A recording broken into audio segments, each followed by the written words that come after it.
নমস্কাৰ বন্ধুসকল, মই হিৰেন। আজি এই ভিডিঅ'ৰ উদ্দেশ্য হৈছে আপোনাৰ জন্ম লগ্ন তালিকাৰ তৃতীয় স্থানত থকা বুধ গ্ৰহে আপোনাক কেনেধৰণৰ ফলাফল দিব, তাৰে সম্পূৰ্ণ তথ্য এই ভিডিঅ'টোত আপোনালোকে লাভ কৰিব। প্ৰথমে মোৰ এই চেনেলটো ছাবস্ক্ৰাইব কৰি ল'ব, যাতে মোৰ পিছৰ ভিডিঅ'বিলাক আপোনালোকে সহজে লাভ কৰিব পাৰে। লগতে মোৰ ভিডিঅ' যদি ভাল লাগে তেন্তে লাইক আৰু শ্বেয়াৰ কৰিব, কমেণ্ট কৰি আপোনালোকৰ মনোভাৱ প্ৰকাশ কৰিব। এতিয়া মোৰ বিষয়লৈ। আজি এই ভিডিঅ'ৰ উদ্দেশ্য হৈছে আপোনাৰ জন্ম লগ্ন তালিকাৰ তৃতীয় স্থানত থকা বুধ গ্ৰহে আপোনাক কেনেধৰণৰ ফলাফল আপোনাৰ জীৱনত দিব, তাৰে সম্পূৰ্ণ বৰ্ণন।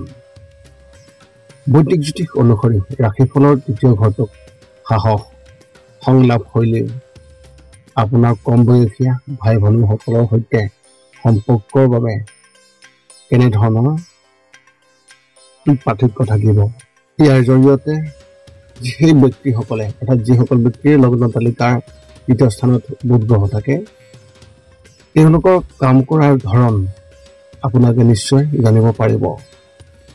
এই অৰ্থত সেই ব্যক্তিসকলৰ শক্তিৰ প্ৰতীকৰ নিজস্ব বেলেগ বেলেগ ভূমিকা আছে। এই ভিডিঅ'টোৰ জৰিয়তে জীৱনত কিছুমান ইতিবাচক আৰু নেতিবাচক পৰিৱৰ্তনৰ বিষয়েও জানিব পাৰিব। যদি আপোনাৰ জন্ম লগ্ন তালিকাৰ তৃতীয় স্থানত বুধ গ্ৰহৰ উপস্থিতি আছে, তেন্তে আপোনাৰ জীৱনতো যি ধৰণৰ পৰিৱৰ্তন দেখা যাব, তাৰে বৰ্ণন আপুনি জানি লওক।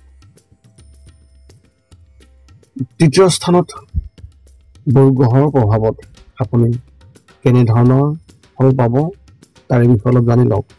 জ্যোতিষৰ মতে ৰাশিফলৰ তৃতীয় স্থানত বুধ গ্ৰহৰ অৱস্থিতিৰ ফলত সেই ব্যক্তিসকল পঢ়া শুনা কৰাত, লগতে তেওঁলোকে ব্যৱহাৰ কৰাত, আলোচনা, দৈনিক বাতৰি, বৰ্তমানৰ ক্ষেত্ৰসমূহৰ প্ৰতি আগ্ৰহী হোৱা, এনে ব্যক্তিসকলে নতুন নতুন কথা শিকিবলৈ আৰু আনৰ লগত ভাগ বতৰা কৰিবলৈ অধিক সক্ষম হয়।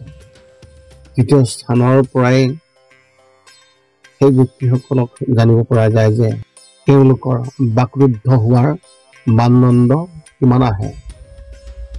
এই ব্যক্তিবোৰ সামাজিকভাৱে মিলা প্ৰীতিৰে থাকিব বিচাৰে। আপোনাৰ জন্ম লগ্ন তালিকাৰ তৃতীয় স্থানত বুধ গ্ৰহে শিক্ষা আৰু ব্যৱসায়ৰ সৈতে জড়িত সৰু সৰু ভ্ৰমণৰ সৈতে এই ব্যক্তিসকলৰ বাবে অতি যোগ্য কৰি তোলে। এই ব্যক্তিসকলে অৰ্থাৎ যিজন ব্যক্তিৰ জন্মলগ্ন তালিকাৰ তৃতীয় স্থানত বুধ গ্ৰহৰ উপস্থিতি থাকে, তেওঁলোকে জীৱনৰ সকলো সৰু সৰু সমস্যা ভালদৰে সমাধান কৰিবলৈ সক্ষম হয়। আৰু এই গ্ৰহৰ প্ৰভাৱৰ লগে লগে সেই ব্যক্তিসকল বহু সময়ত বহু কাম কৰাৰ সক্ষমতাও ৰাখিব পাৰে।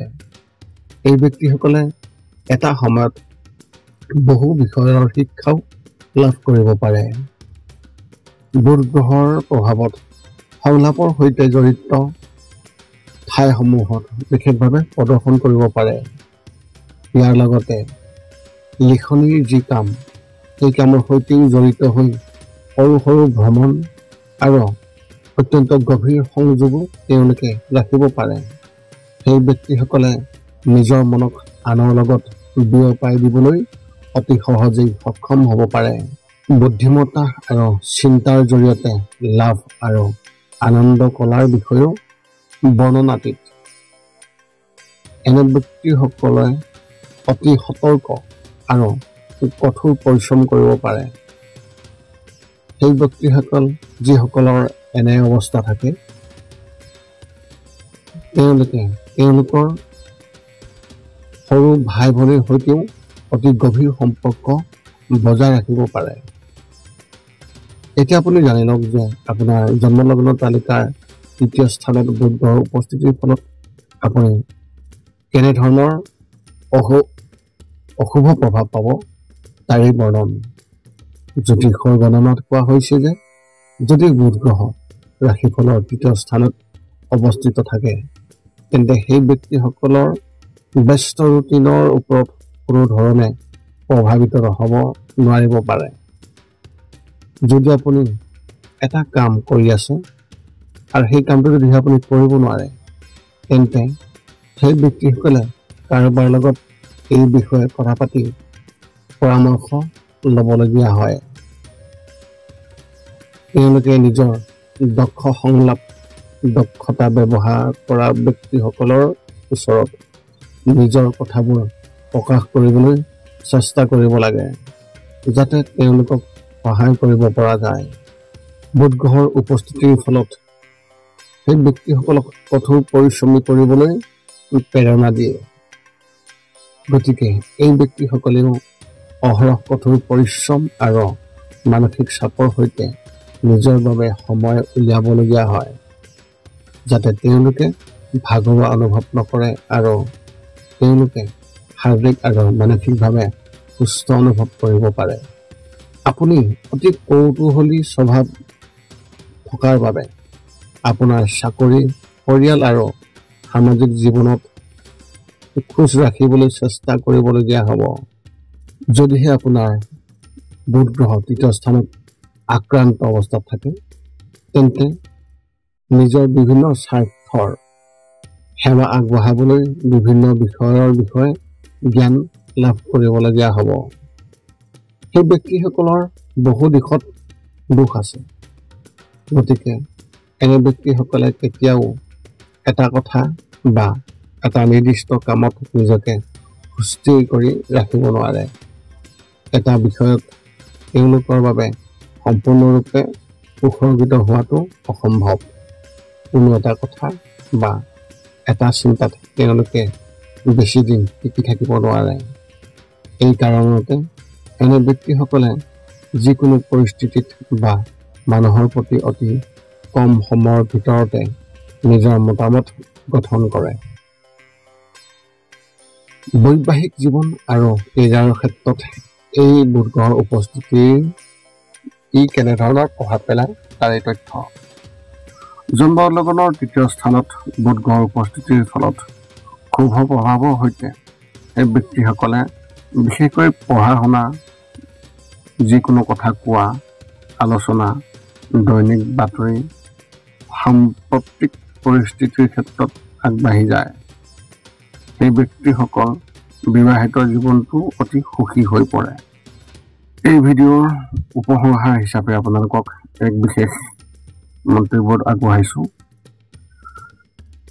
আগত উল্লেখ কৰা সকলো ভাল বেয়াৰ প্ৰভাৱ জানিব পাৰিছে। দেখা গৈছে যে বুধ গ্ৰহৰ যোগাযোগে আৰু আলোচনাৰ ক্ষেত্ৰখনৰ প্ৰভাৱ পেলায়।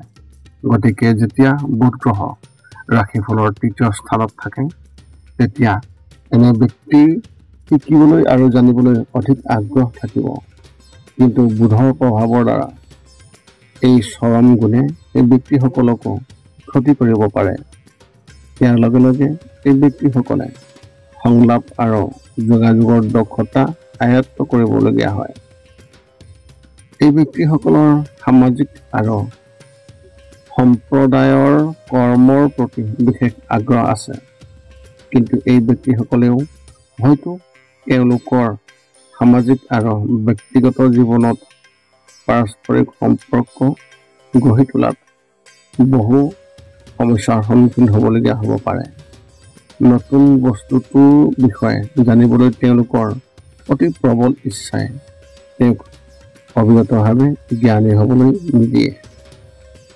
জ্যোতিষৰ মতে বুধ গ্ৰহটোৱে আমাৰ ৰাশিফলত অৱস্থিত থকা সেই 12টা ঘৰত যি বেলেগ বেলেগ প্ৰভাৱ পেলায়, এই প্ৰভাৱবোৰে আমাৰ জীৱনক প্ৰত্যক্ষ আৰু পৰোক্ষভাৱে প্ৰভাৱিত কৰে।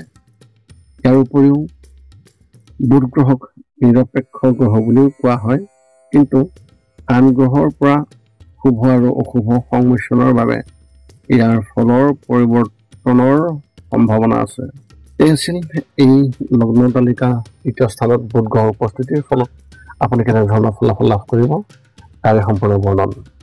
যদি আপোনাৰ মনত এতিয়াও জ্যোতিষ সম্বন্ধীয় কিবা প্ৰশ্ন আছে তেন্তে আপুনি আমাক আপোনাৰ প্ৰশ্ন এই ভিডিঅ'ৰ তলত কমেণ্ট কৰি অৱগত কৰক আৰু আমি আপোনালোকৰ প্ৰশ্নৰ উত্তৰ দিবলৈ আমি সকলো সময়তে সাজু আছোঁ।